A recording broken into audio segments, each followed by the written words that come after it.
পরিবর্তনের বাতাস চলছে, বলেন ঠিক কিনা? পরিবর্তনের বাতাস চলছে।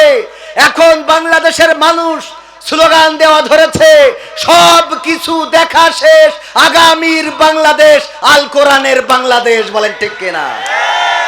সব দলেরই দেখা হলো, সব দলেরই দেখা হলো, কেমন করে চালায় দেশ, আগামীতে চাই যে দেখতে দাড়ি টুপির বাংলাদেশ। ঠিক না বেঠে? সব দলেরই দেখা হলো, সব দলেরই দেখা হলো, কেমন করে চালায় দেশ, আগামীতে চাই যে দেখতে দাড়ি টুপির বাংলাদেশ, আগামীতে চাই যে দেখতে দাড়ি টুপির বাংলাদেশ, আগামীতে চাই যে দেখতে দাড়ি টুপির বাংলাদেশ, আগামীতে চাই যে দেখতে আল কোরআনের বাংলাদেশ। এমন নেতা চাই যে দেশে দুঃখ সবার বোঝে, গরিব দুঃখীর বাড়ি বাড়ি দুঃখ কষ্ট খোঁজে রে, দুঃখ কষ্ট খোঁজে। এমন নেতা চাই যে দেশে দুঃখ সবার বোঝে, গরিব দুঃখীর বাড়ি বাড়ি দুঃখ কষ্ট খোঁজে রে, দুঃখ কষ্ট খোঁজে। সব অধিকার ফিরিয়ে দিয়ে, সব অধিকার ফিরিয়ে দিয়ে আনবে দেশে খুশির লেশ, আগামীতে চাই যে দেখতে দাড়ি টুপির বাংলাদেশ, আগামীতে চাই যে দেখতে আল কোরআনের বাংলাদেশ। ভ্রান্ত মতে বাতিল পথে শান্তি খোঁজে যারা, রবের ভাষায় চোখ থাকিতে অন্ধ বধির তারা রে, অন্ধ বধির তারা। ভ্রান্ত মতে বাতিল পথে শান্তি খোঁজে যারা, রবের ভাষায় চোখ থাকিতে অন্ধ বধির তারা রে, অন্ধ বধির তারা। ভুলের পথে থাকলে অটল, ভুলের পথে থাকলে অটল, এহ পরকাল হবে শেষ, আগামীতে চাই যে দেখতে দাড়ি টুপির বাংলাদেশ, আগামীতে চাই যে দেখতে আল কোরআনের বাংলাদেশ। দুর্নীতি আর চাঁদাবাজি ভাই চলবে না এই দেশে, রুখে দিতে হবে তাদের আসলে ফ্যাসিস্ট বেশে রে, আসলে ফ্যাসিস্ট বেশে। দুর্নীতি আর চাঁদাবাজি ভাই চলবে না এই দেশে, রুখে দিতে হবে তাদের আসলে ফ্যাসিস্ট বেশে রে, আসলে ফ্যাসিস্ট বেশে। চললে আইন আল কোরআনের, চললে আইন আল কোরআনের, তবেই দেশটা চলবে বেশ, আগামীতে চাই যে দেখতে দাড়ি টুপির বাংলাদেশ, আগামীতে চাই যে দেখতে আল কোরআনের বাংলাদেশ, আগামীতে চাই যে দেখতে দাড়ি টুপির বাংলাদেশ, আগামীতে চাই যে দেখতে আল কোরআনের বাংলাদেশ। চান আপনারা আগামী দিন বাংলার আকাশে কালেমার পতাকা উড়ুক, বাংলার জমিনে আল্লাহর কোরআন কায়েম হোক, বাংলার জমিনে দিন বিজয় হোক, এই প্রত্যাশা কার কার বুকের মধ্যে আছে? হাত দেখতে চাই। ওমর রাদিয়াল্লাহু তাআলা আনহু নবীর মাথা কাটার জন্য রওনা করলো, সিদ্ধান্ত নিল রাসূলের মাথা কাটবে।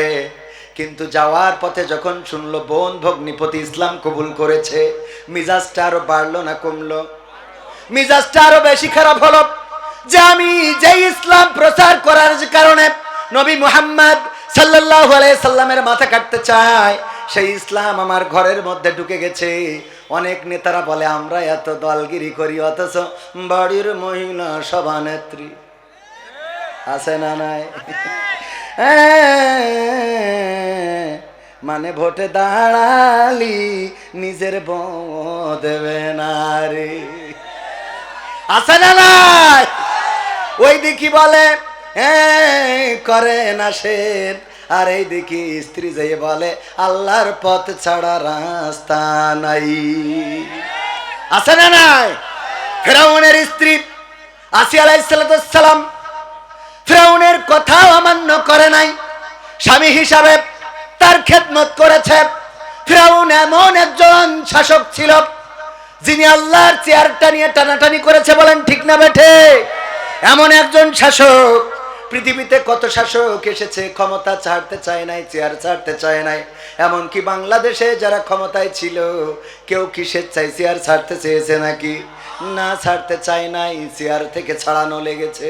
ফেরাউনও সেই চেয়ার ছাড়তে চায় নাই। কিন্তু ফেরাউনের ব্যতিক্রমটা ছিল, এই পৃথিবীর অন্যান্যরা, Donald Trump, Biden, Barack Obama, তারপরে ওই যে ইসরায়েলের বেনিয়ামিন নেতানিয়াহু, এমনি ভাবে যারাই আছে চেয়ার ছাড়তে চায় না। কিন্তু কেউ স্রষ্টা দাবি করে নাই, রব দাবি করে নাই।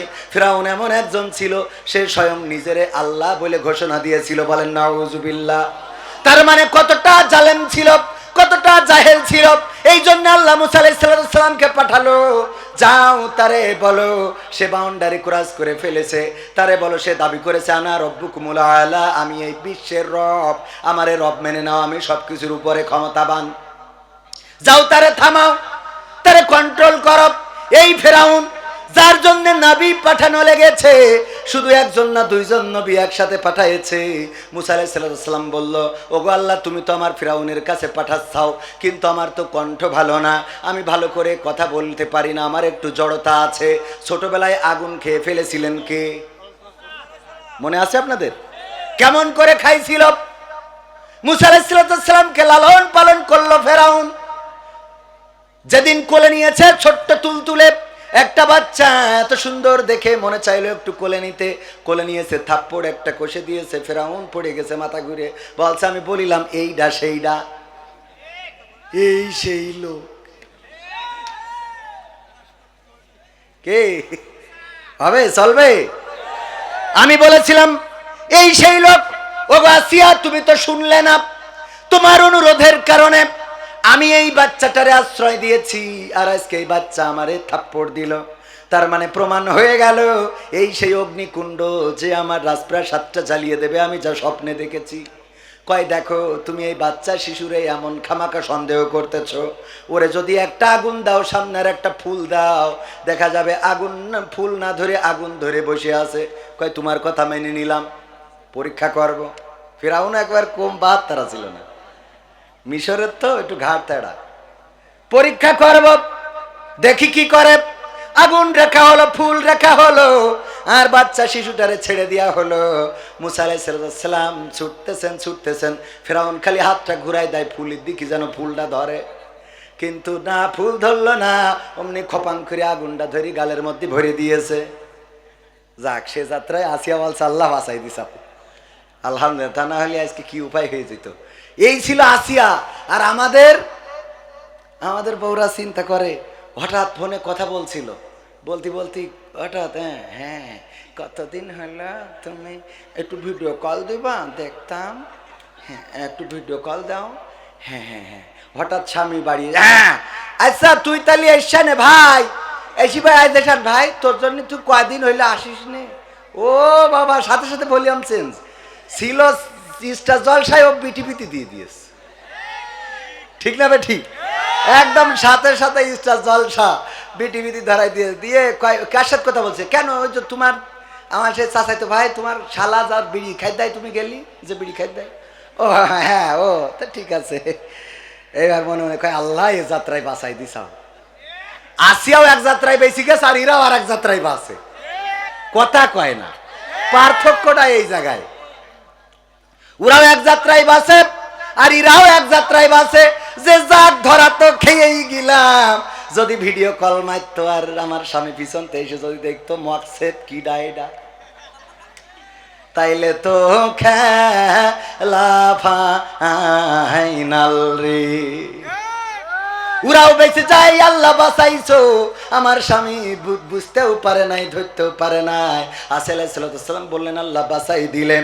তুমি বাঁচাইছো যে আজকে মুসা আগুনটা ধরেছে, যদি আগুন না ধরতো তাইলে আমার মুসারে আজকে ফেরাউন জীবন্ত মেরে ফেলতো, জীবন্ত কবর দিত, অথবা আগুনে ঝলসে দিত, পৃথিবী থেকে নিশ্চিহ্ন করে দিত। মুসা আলাইহিস সালামের এই জন্য জিহ্বায় একটু জড়তা ছিল। মুসা আলাইহিস সালাম বললেন, ওগো আল্লাহ, তুমি আমারে ফেরাউনের কাছে পাঠাচ্ছাও, আমি তারে যে বুঝাবো, কিন্তু আমার তো কণ্ঠস্বরের অবস্থা, আমার কথা বলার জড়তা আছে। তুমি যদি আমার ভাই হারুন, তার কণ্ঠ ভালো, কথাও বলে সুন্দর করে, বক্তা মানুষ, যদি তুমি তারে আমার সাথে নবী করে দিতে তাইলে একটু ভালো হয়তো, দুই ভাই যাইয়ে তারে একটু বুঝাতাম। আল্লাহ রাব্বুল আলামিন দোয়া কবুল করেছে না করে নাই? ভাই হারুনকেও নবী বানালেন এবং বললেন এইবার দুই ভাই যাও। তার এক ফিরাউনের ঠিক করার জন্য দুটো নবী পাঠাইছে। চিন্তা করা যায় যে কত বড় বেতাড়া। আর মুসা আলাইহিস সালামের উম্মতরাও ছিল বেতাড়া। এগের যাই করবে, বসে বসে খায় মান্নার সালোয়া। মান্না সালোয়া কোথা থেকে আসে? জান্নাত থেকে। পার পরে ঠ্যাং তুলে খায়, তাও আরাম হয় না। মুসার কয় একই খাদ্য ভাল লাগে না, একটু পাল্টে মাল্টে দিত খাও, না হলে আমরা আমাদের মতো করি খাবো। কত বড় শয়তান। বলছে হয় পাল্টাই দাও, আর তা না হলে আমাদের মতো আমরা চাষ করবো গরু দিয়ে, ও পেঁয়াজ রসুন লাগাবো, সমস্যা নেই। ঠিক বলছি তো হুজুর? হ্যাঁ, কত বড়। আল্লাহ বলছে মুসা, ওরা তো আমার সিজদা দিতে চাই না, তো একটা গেট বানাও। কি গেট? গেট বানাও এমন, ওই যে আমরা যেমন গুলাই ঢুকি, আগে ঠ্যাং ঢুকতে হয়, হ্যাঁ, তো ওইভাবে যেন ওরা মানে এমন করবা যাতে মাথা ঢুকানো লাগে, এমন কায়দা করি বানাও। তো ওরা ওই ফেরাউনের মুসা আলাইহিস সালামের ওই বেতাড়া উম্মতরা, ওরা বলতেছে আমাদের এত পাগল পাওনি যা মাথা ঢুকাবে না। ওই যে গুলাই যেভাবে পা আগে ঢুকায়, ওরা আগে পা ঢুকাই তারপর ঢুকে সিজদা হয়ে যাবে, ও হতে দেবো না। চিন্তা করা যায়। এই ফেরাউনের কথা কেন আনলাম? যাকে ঠিক করার জন্য দুইজন নবী লেগে থাকলেন, মৌজেজা দেখালেন, তারপরেও ঠিক হলো না, এমনকি মৃত্যুর আগ পর্যন্ত ঠিক হলো না। দেখেন ওই যে নদীর কিনারায় পৌঁছে গেল। পৌঁছে যাওয়ার পরে যখন মুসা আলাইহিস সালাম বাড়ি দিলেন, রাস্তা হলো কটা? 12টা রাস্তা হয়ে গেল। এইটা দেখার পরেও ওর মনের মধ্যে দাগ কাটে নাই, ওর মনের মধ্যে এটা হয় নাই যে মুসার এই রাস্তায় যদি হাঁটি পানি আবার একাকার হয়ে যেতে পারে না, পারে না। ওর মনের মধ্যে এতটুকু ভয়ও হয় নাই। তার মানে কত বড় জালেম, চিন্তা করা যায়। আরে শেখ হাসিনা তো জালেম, তাও হেলিকপ্টারে করে চলে গেছে। যদি বর্ডার দিয়ে বেনাপোলতে গাড়িতে যায়, হঠাৎ পাঞ্চার হলো তো সমস্যা, ঠিক না বে ঠিক? তার সেই ঠাস করে উঠে ঠাস করে নামবো, কথা কয় না। আমরা যে জালেম বলি, এ জালেম এ অনেক ভালো। আপনারা মনে করছেন এ অনেক ভালো, অনেক ভালো, ঠিক না বে ঠিক? কিন্তু এইটা এত বড় জালেম যে আল্লাহ রাস্তা করে দিলে বলছে আমার আব্বা বানাইলো। ওর মধ্যে ঢুকে সুবানি খেয়েছে না খায় নাই? এই জালেমের সংসার করেছে আসিয়া আলাইহিস সালাম। সেই আসিয়া কোনোদিন স্বামীর সাথে খারাপ আচরণ করে নাই, স্বামীকে গালমন্দ করে নাই, স্বামীকে গালি দেয় নাই, স্বামীর কথার অবাধ্য হয় নাই, শুধুমাত্র একটা ছাড়া, সেটা হলো ফেরাউন বলেছে তুমি আমাকে রব হিসাবে মেনে নাও। আর আসিয়া আলাইহিস সালাম বলেছেন তুমি আমার স্বামী, স্বামী হিসাবে তোমার জন্য যা করা প্রয়োজন সব করব। তোমার গা টিপে দেব, তোমার পা টিপে দেব, তোমার গোসল করিয়ে দেব, তোমার মাথা ছিঁড়িয়ে দেব, তোমার জামা গায়ে পরিয়ে দেব, তোমার জুতার ফিতা বেঁধে দেব, তোমার জন্য আমি রাত জেগে অপেক্ষা করব, তোমার জন্য আমি ভালো ভালো রান্না করে রাখবো, তোমার জন্য আমি জুস বানাবো, তোমার জন্য আমি যা করা দরকার জাগতিক সব করতে রাজি আছি। কিন্তু রব হিসাবে মেনে নিয়েছি কাকে? আল্লাহকে রব মেনেছি, সেটার সাথে কোনো আপোষ চলবে না।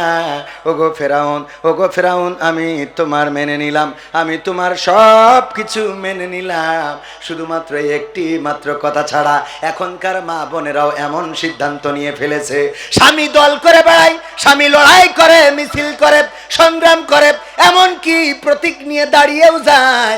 আর স্ত্রী বলে আমি আল্লাহর পথের মার্কা ছাড়া অন্য মার্কায় ভোট দে বোনারে। বলেন ঠিক কিনা?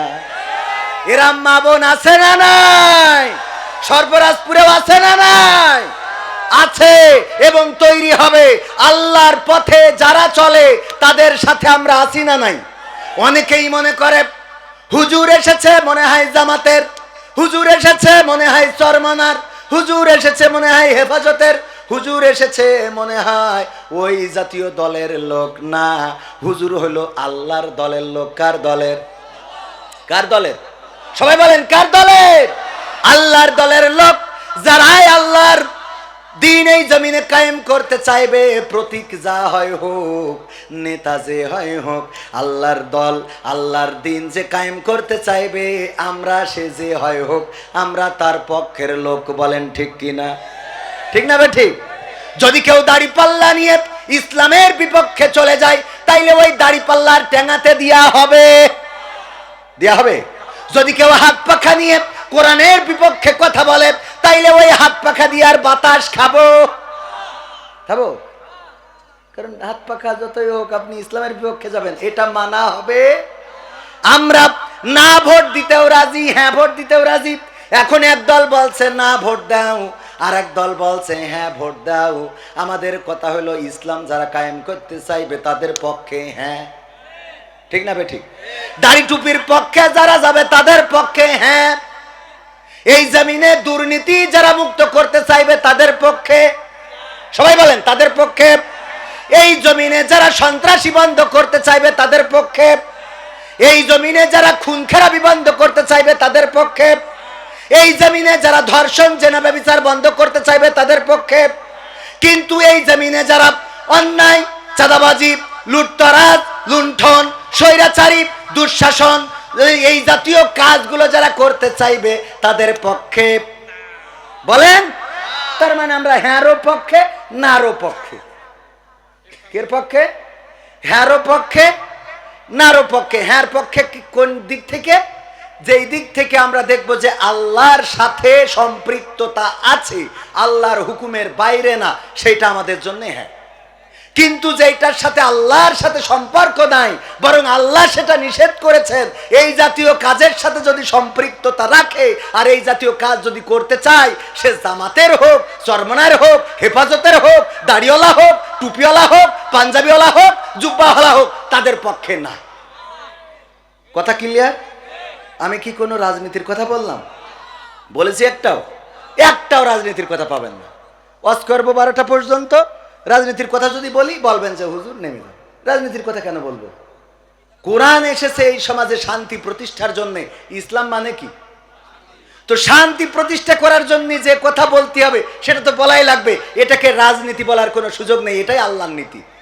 কার নীতি? বলেন কার নীতি? কোরআনের সাথে যারা করবে দ্বন্দ্ব, তাদের সাথে কবু হবে না আপোষ। কোরআনের সাথে যারা করবে দ্বন্দ্ব, তাদের সাথে কবু হবে না আপোষ। জেল জুলুম হলেও হবে, জেল জুলুম হলেও হবে, বিবেকের কাছে তবু রব নির্দোষ। আমার রবের কাছে রব নির্দোষ, মহান প্রভুর কাছে রব নির্দোষ। কোরআনের সাথে যারা করবে দ্বন্দ্ব, তাদের সাথে কবু হবে না। কোরআনের কথা যারা বলে যায় আজ, তাদের দমাতে কত ফন্দি। কাউকে ধরে নিয়ে দিয়েছে ফাঁসি, কাউকে রেখেছিল বন্দি। কোরআনের কথা যারা বলে যায় আজ, তাদের দমাতে কত ফন্দি। কাউকে ধরে নিয়ে দিয়েছে ফাঁসি, কাউকে রেখেছিল বন্দি। হক কথা বললেই জ্বলে যায় গাব, কোরআনের কথা সইতে পারে না। হক কথা বললেই জ্বলে যায় গাব, কোরআনের কথা সইতে পারে না।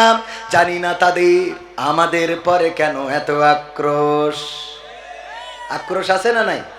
জেল জুলুম হলেও হবে, জেল জুলুম হলেও হবে, বিবেকের কাছে তবু রব নির্দোষ। আমার রবের কাছে রব নির্দোষ, মহান প্রভুর কাছে রব নির্দোষ। কোরআনের সাথে যারা করবে দ্বন্দ্ব, তাদের সাথে কবু হবে না। কোরআনের কথায় আজ বলতে গেলে আসছে বাধা কত ভাবে। কোরআন প্রেমিকেরা হাতে রেখে হাত সামনে এগিয়ে যাবে। যাবে না? যাবে না? এখন ইসলামপন্থীরা এক হচ্ছে, বলেন ঠিক কিনা? চরমনায়, হেফাজত, আলিয়া, কওমিয়া, জামাত, এই জাতীয় পার্থক্য ছিল, কিন্তু এখন ওলামায়ে কেরাম এক প্ল্যাটফর্মে আসছেন, বলেন ঠিক কিনা? এক প্ল্যাটফর্মে আসবেনই, কারণ যারা এক আল্লাহকে ইলাহ মানে, এক কোরআনকে সংবিধান মানে, এক বিশ্বনবী হযরত মুহাম্মদ সাল্লাল্লাহু আলাইহি সাল্লামকে নেতা মানে, তাদের মধ্যে এত বিভেদ থাকবে কেন? যারা বিভেদ করবে ওরা আল্লাহর রাসূলের উম্মত নয়, ওরা শয়তানের উম্মত, বলেন ঠিক কিনা? কারণ আল্লাহ বলেছেন ওয়াতাসিমু বিহাবলিল্লাহি জামিয়া ওয়ালা তাফাররাকু, তোমরা সংঘবদ্ধভাবে পাঁচকলি টুপি না বাটি টুপি না বা অন্য টুপি না অন্য পাগড়ি এগুলো দেখার বিষয় না, সংঘবদ্ধভাবে কার রাজ্য আঁকড়ে ধরো, কার রাজ্য, আল্লাহর রাজ্যকে আঁকড়ে ধরো। এইটা আল্লাহ তাগিদ করেছেন। আর আমরা গুতগুতি কিলাকিলি আমাদের মধ্যে আছে না নাই? আমিও এখন বলতে গেলি তো বাইরে যাই। আমাদের মুহতারাম মুফতি আমির হামজা ভাই, উনি স্টেজে কথা বলেন, সরল সোজা মানুষ, সাদা সিধা মানুষ, সব ওই যে অনেকেই বলে না যে হক কথা ফক করে বলে ফেলে। উনার সমস্যাটা হলো যে উনার যে ওজন, এই ওজনটা উনি কোনো সময় নিজের মধ্যে এটাকে বাস্তবায়ন বা কায়েম করতে চান না। উনার যে জনপ্রিয়তা বাংলাদেশে, এই জায়গাটা উনি চাইলে খুব স্মার্টলি ধরে রাখতে পারতেন, কিন্তু সেটা না করে উনি পাবলিকলি সবার সাথে সহজে মিশে যান। এটা ভালো যে উনি সরল সাদা সিধা, যা আছে মনে তা বলেন মুখে, যা থাকে মনে তা বলেন কোথায়, মুখে। এই জন্য হুটহাট করে এমন কিছু বলে ফেলেন যে কথাটা নিয়ে মানুষ ট্রল করা শুরু করে দেয়। সাংবাদিক বলেছেন নবী সাল্লাল্লাহু আলাইহি সাল্লামকে, একেবারে মিডিয়া থেকে শুরু করে বাংলাদেশের বক্তা ওলামায়ে কেরাম কাফের পর্যন্ত বানিয়ে দিয়েছে না, দেয় নাই? আপনি কাফের বললেন, কাফের তো অস্বীকারকারী, উনি তো অস্বীকার করেন নাই, করেছেন? স্লিপ অফ টাং হয়ে থাকতে পারে, ভুল করে ফেলেছেন, একটু ভুল হয়তো হয়ে গিয়েছে, আপনি সেটাকে কেন্দ্র করে কাফের কেন বলবেন? আবার একটা ওয়াজ করেছেন আম্মা খাদিজা রাদিয়াল্লাহু তাআলা আনহাকে নিয়ে, যে তিনি নামাজ পড়েন নাই, রোজা করেন নাই, যাকাত দেন নাই, কিন্তু তিনি জান্নাতে শুধু যাবেনই না, আল্লাহ রাব্বুল আলামিন তাকে সালাম জানিয়েছে। বলেন সুবহানাল্লাহ। কথাটা তো উনি ভুল বলেননি। কেন ভুল বলেননি? এটা উদাহরণ দিতে চেয়ে বলি। এই যেমন ভাইজান, আমার ভাইজানের নাম কি যেন? আলতাফ ভাই। আলতাফ ভাইয়ের আব্বা বেঁচে আছে না? এখন এলাকায় প্রচার হচ্ছে উনি হুজুর হইলে কি হবে, উনি তো ওনার বাপের খাইতে দেয় না, ওনার বাবার খাইতে দেয় না। কথাটা মিথ্যা না সত্য? কথা কয় না, মিথ্যা না সত্য?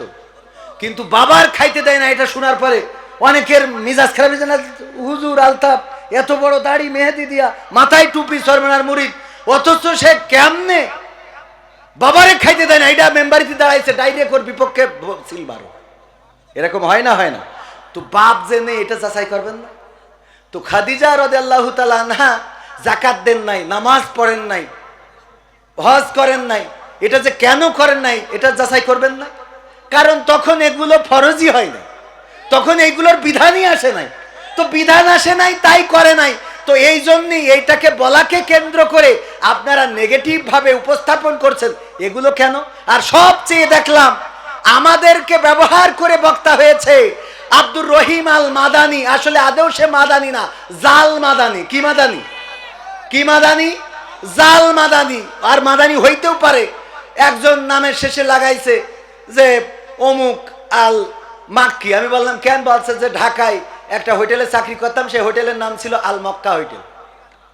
কি হোটেল? আল মক্কা হোটেল। তো আল মক্কা হোটেলে চাকরি করি, তো আল মাক্কি লাগাই দিয়েছে। হ্যাঁ, দেখা যাচ্ছে যে আজহারি ভাই আমাদের আজহারে পড়িছে, তাই আর একজন দেখা গেল যে কোনোভাবে নাম আজহারি লাগাইছে। জিজ্ঞেস করলাম কেন? বলছে যে আজহারির আমি একবার দেখিলাম।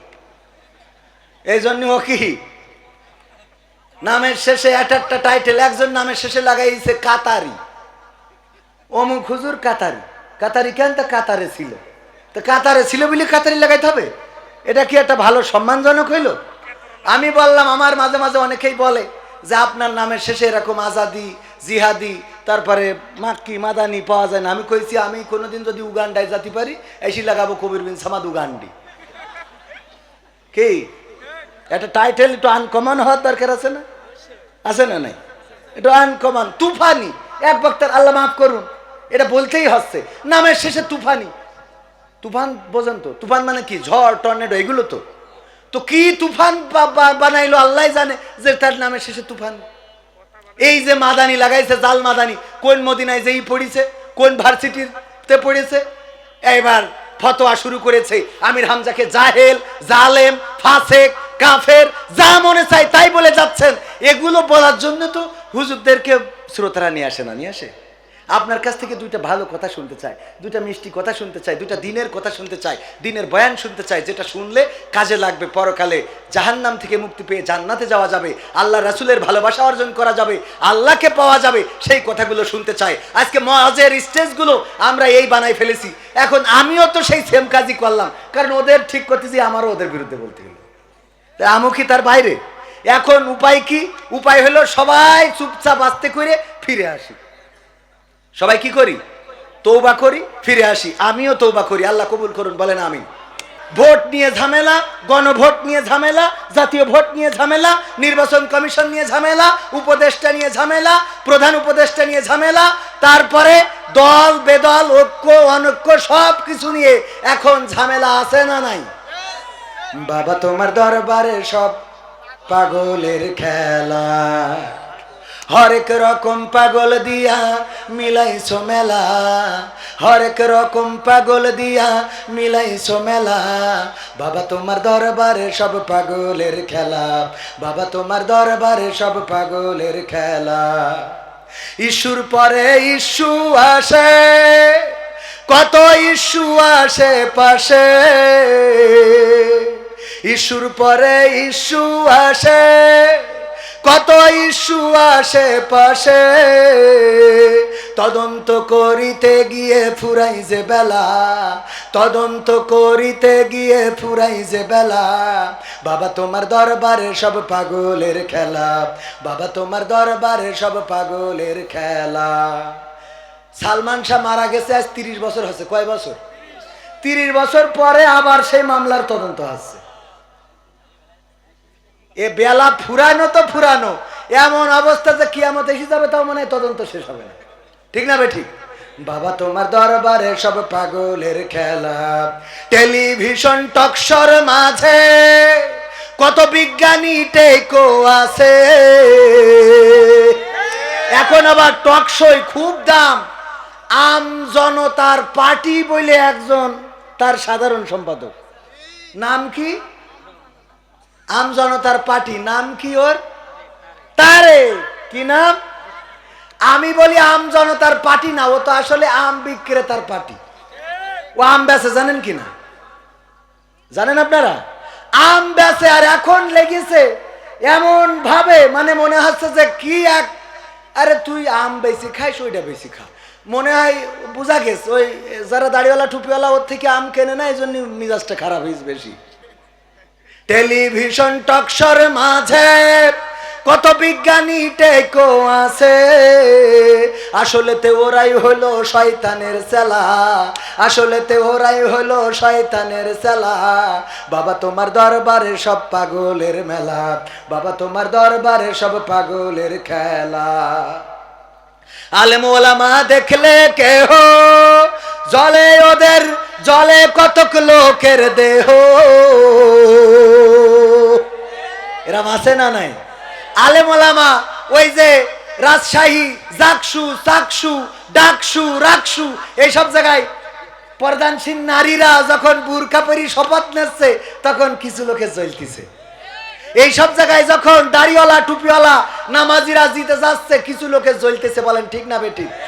যখন ঢাকা বিশ্ববিদ্যালয়ে মাদক সেবন যারা করে, গান জুটে, ভব ঘুরে, এদেরকে প্রবেশ নিষিদ্ধ করেছে, দোকানগুলো উচ্ছেদ করেছে, ক্লিন করতে চেয়েছে ঢাকা বিশ্ববিদ্যালয়, তখন কিছু কিছু লোকের চেতনা জেগে উঠেছে।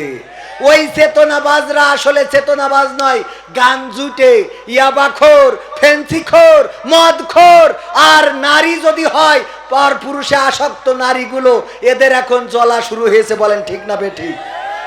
আলেম ওলামা দেখলে কেহ জলে কতক লোকের দেহ, বুঝবে ওরা বেলা যখন হবে অবেলা, বুঝবে ওরা বেলা যখন হবে অবেলা।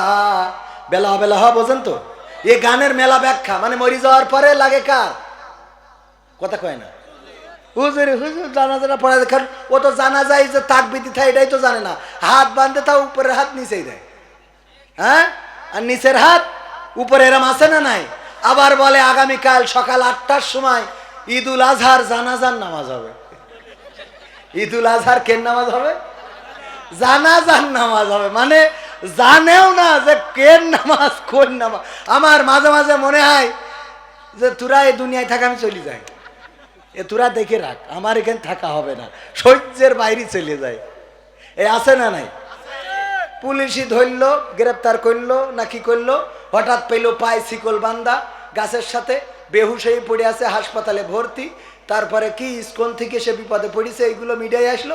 হঠাৎ করে দেখি পরের দিন খবর উল্টে গেছে, বছর নিজে নিজেই মনে চাইছে তাই গেছে, মনে চাইস তাই শিকল কিনেস, মনে চাইস তাই পায়ে বেঁধেস, মনে চাইস তাই শুয়েছিল বেহুশ হয়ে, ওর মনে চাইস তাই বেহুশ হয়েছে।